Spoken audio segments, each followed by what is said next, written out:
ஹமீத் ஒரு பணக்கார பிசினஸ்மேன். அவரோட குடும்பத்துல தன்னோட மனைவி ரசியா அப்புறம் செல்ல குழந்தை ஹீனா இருந்தா. அப்பா இத பாருங்க. அடேங்கப்பா, நீ ரொம்ப சூப்பரா டிராயிங் பண்ணிருக்கிறியே. இது நீங்க தான். இது அம்மா, அப்புறம் நான். அப்புறம் இது நம்ம வீடு. நம்ம வீட்டு பெயிண்ட் வெள்ளை நிறத்துல இருக்கு, ஆனா நீ நீல நிறத்தை போட்டிருக்க. அது வந்துப்பா, எனக்கு நீல நிறம்னா ரொம்ப பிடிக்கும். அதனால தான் நம்ம வீட்டுக்கு நீல நிறத்தை கொடுத்தேன். நம்ம பொண்ணுக்கு நீல நிறம் பிடிச்சிருந்ததுன்னா நாளைக்கே நம்ம வீட்டை நீல நிறத்துல மாத்திடுறேன். நீங்க வேற குழந்தை சொல்றான்னு கேக்குறீங்க.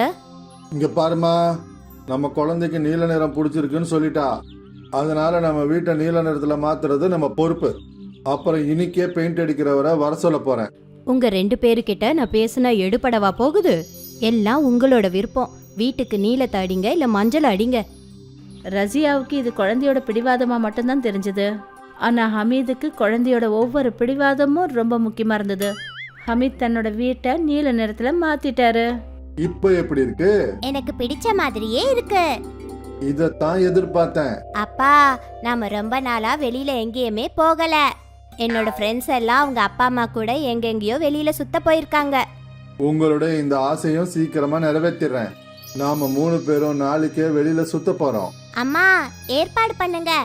நாளைக்கே நாம வெளியில போறோம். எங்க? சுத்துறதுக்கு. ரசியா, குழந்தைக்கு சுத்தி பார்க்கணும் போல ஆசையா இருக்கு, அதனால நாளைக்கே போவோம். சரிங்க. மறுநாள் காலையிலேயே ஹமீதோட குடும்பம் தன்னோட கார்ல புறப்பட்டாங்க. அவங்க ஒரு அம்யூஸ்மெண்ட் பார்க்குக்கு போனாங்க. அங்க ஹீனா நல்லா விளையாடினா. காலையில இருந்து சாயந்தரம் வரைக்கும் 3 பேரும் நல்லா என்ஜாய் பண்ணாங்க. அப்புறம் மறுபடியும் சாயந்தரம் கார்ல 3 பேரும் புறப்பட்டாங்க. ராத்திரி இருட்டுல ஹமீத் காரை ஹைவேல ஓட்டிக்கிட்டு போனாரு. திடீர்னு ஒரு ட்ரக் அவங்க கார் மேல மோதிடுச்சு. இந்த சம்பவத்துல ஹமீதோட உயிர் அந்த இடத்துலயே போயிடுச்சு. அப்புறம் ஹீனாவுக்கும் ரசியாவுக்கும் அடிபட்டுடுச்சு. மறுநாள் காலையில அவங்க முடிச்சு பார்த்தப்ப, என் புருஷன் எங்க? அவரு உயிரோடு இல்லம்மா. அப்புறம் என் பொண்ணு ஹீனா?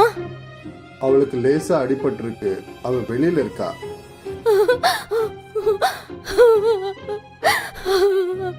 உங்க தலையில பயங்கரமா அடிபட்டு இருக்கு, நீங்க இப்ப ஓய்வு எடுக்கணும்.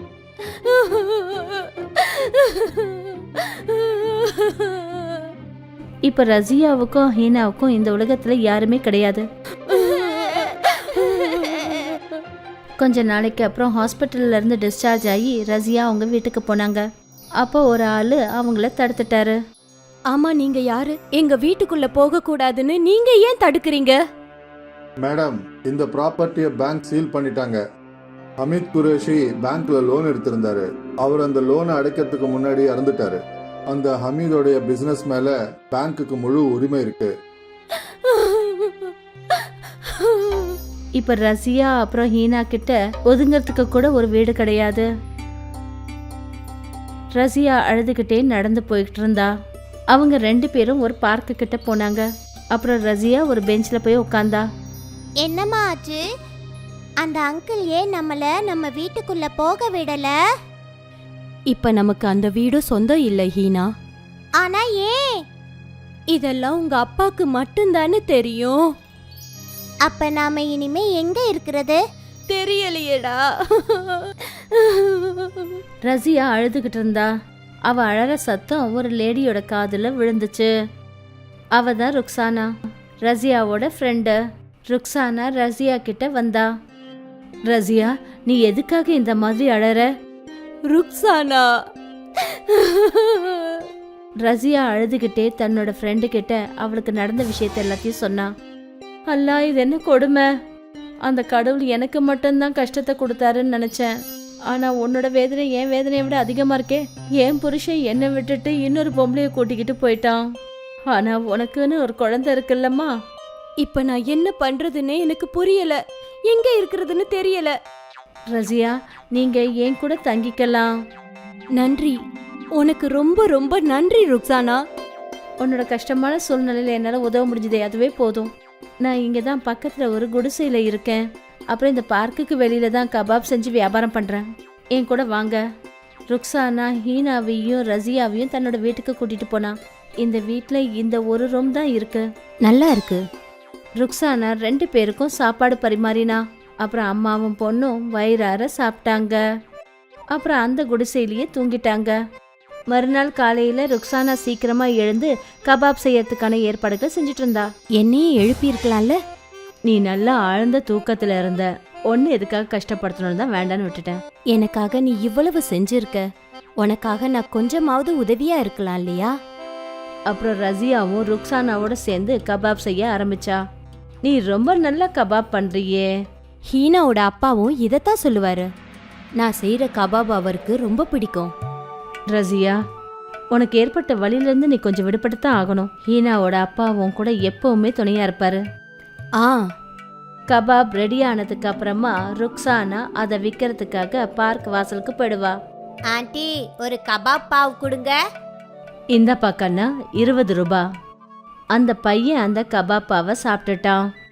ஆண்டி இன்னொன்னு கொடுங்க. அவன் இன்னொரு கபாப் பாவையும் சாப்பிட்டான். இன்னொன்னு. எவ்வளவு சுவையா இருக்கு இந்த கபாப் பாவ். அந்த பையன் சொன்னதை கேட்டுட்டு ருக்ஸானாவும் ஒரு கபாபை சாப்பிட்டு பார்த்தா. உண்மையிலேயே ரசியா கபாப் ரொம்ப நல்லா பண்ணிருக்கா. இன்னைக்கு குறைஞ்ச நேரத்திலேயே ருக்ஸானா எல்லா கபாபையும் வித்துட்டா.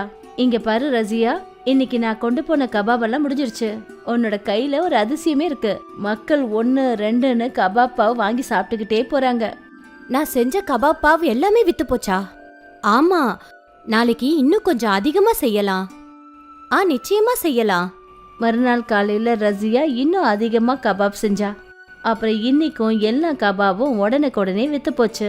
யாரெல்லாம் வந்து கபாப் சாப்பிட்றாங்களோ அவங்க எல்லாருமே பாராட்டிட்டு இருந்தாங்க. இந்த விஷயம் ரொம்ப நாள் அப்படியே நடந்துகிட்டே இருந்தது. ஒரு நாள் ருக்ஸானாவுக்கு உடம்பு சரியில்லாம போயிடுச்சு. அவளுக்கு பயங்கரமா ஜுரம் அடிச்சது. ருக்ஸானா, நீ இன்னைக்கு ஓய்வு எடுத்துக்க. அப்புறம் இந்த கபாபை யார் விற்கிறது? நானு. ஹீனா, நீ ஆண்டிய பாத்துக்கமா. சரிங்கம்மா. ஆனா இதை உன்னால எப்படி செய்ய முடியும்? தினமும் நீ பண்ற மாதிரி தான். கவலைப்படாத, நான் எல்லாத்தையும் பாத்துக்கிறேன்.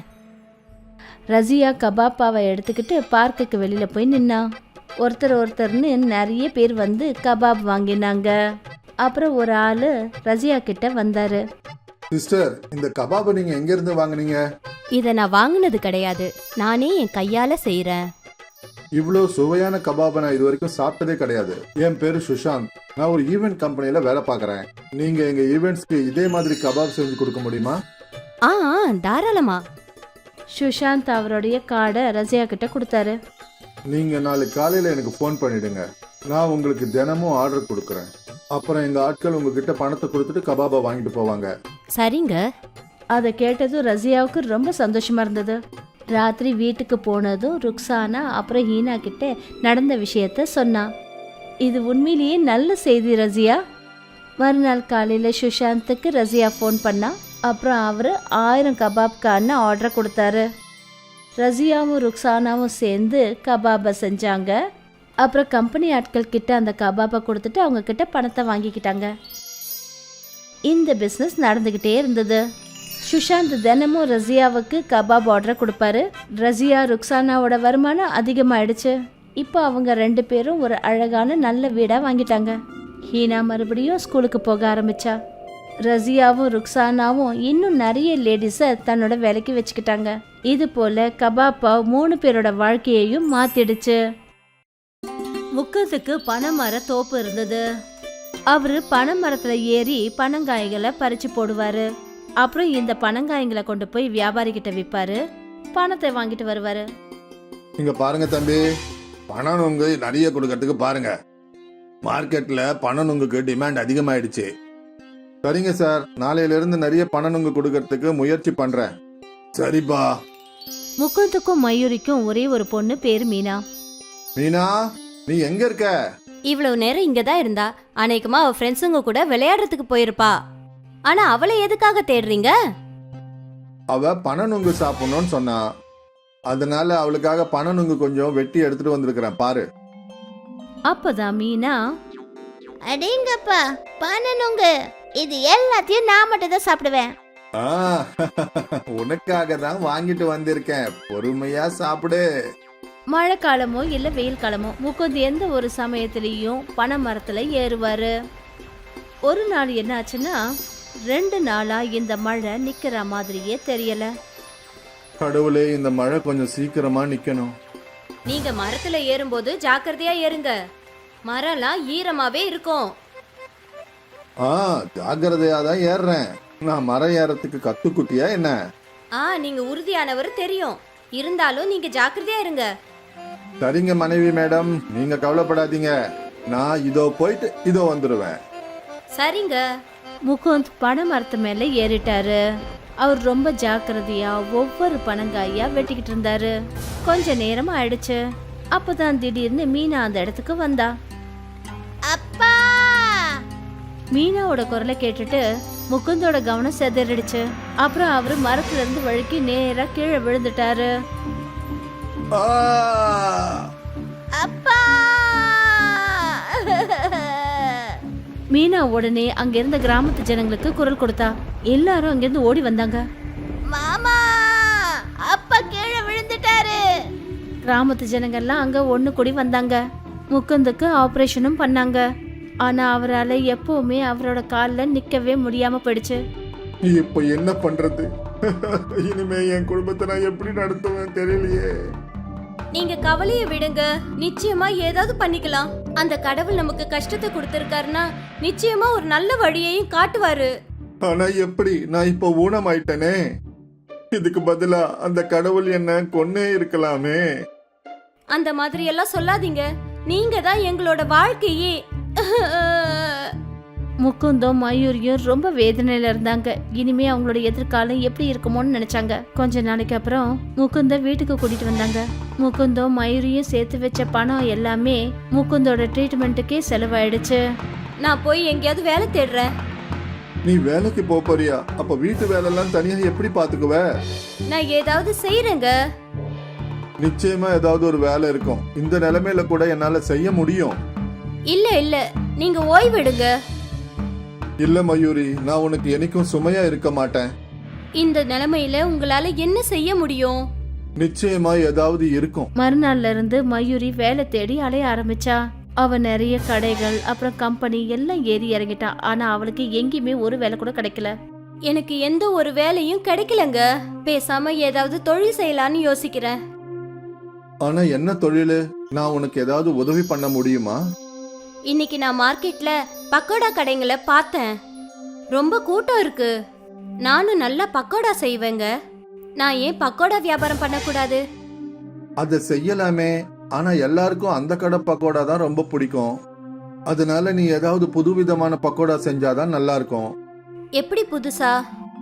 அதாவது சைனீஸ் பக்கோடா இருக்கு. அது குழந்தைங்களுக்கு ரொம்பவே பிடிக்கும். அந்த மாதிரி ஏதாவது புதுசா? அந்த மாதிரி ஏதாவதுனா? மீனா, நீ சொல்லு. உனக்கு சாப்பிட்றதுக்கு என்னெல்லாம் பிடிக்கும்? எனக்கு மேகி ரொம்ப பிடிக்கும்.